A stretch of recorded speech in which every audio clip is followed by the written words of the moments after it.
Sou Marcelo Beltrão Molento, sou professor titular do Departamento de Medicina Veterinária da Universidade Federal do Paraná. A minha área de pesquisa abrange saúde animal de uma forma bastante ampla e esta área me levou a tentar compreender, características e as dificuldades também para que a gente possa manter animais saudáveis, utilizando alternativas ou técnicas inovadoras também de diagnóstico e de tratamento, para levar então uma melhor condição de saúde aos animais, aos humanos e ao ambiente também. Então existe uma preocupação dessa medicina global, hoje também falada como de uma só saúde. Então, como agricultoras familiares da região do Vale do Ribeira têm uma dificuldade muito grande, às vezes, de comercialização, de produção, de estratégia, de acesso a treinamentos, eventualmente, nós pensamos em fazer com que esse projeto fizesse um diagnóstico bastante profundo da condição social, econômica e sanitária também destas propriedades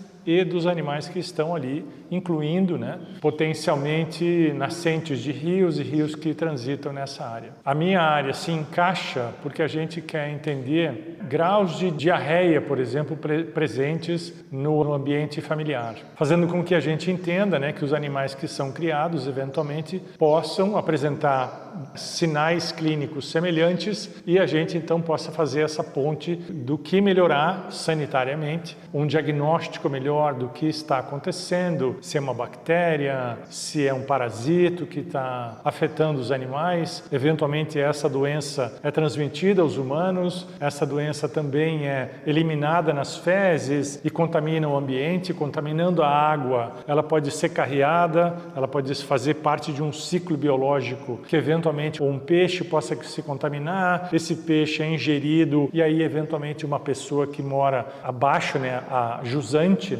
desse rio possa se contaminar também. Então é um olhar macro que eventualmente alguns diagnósticos ou uma forma de diagnóstico possa identificar no individual.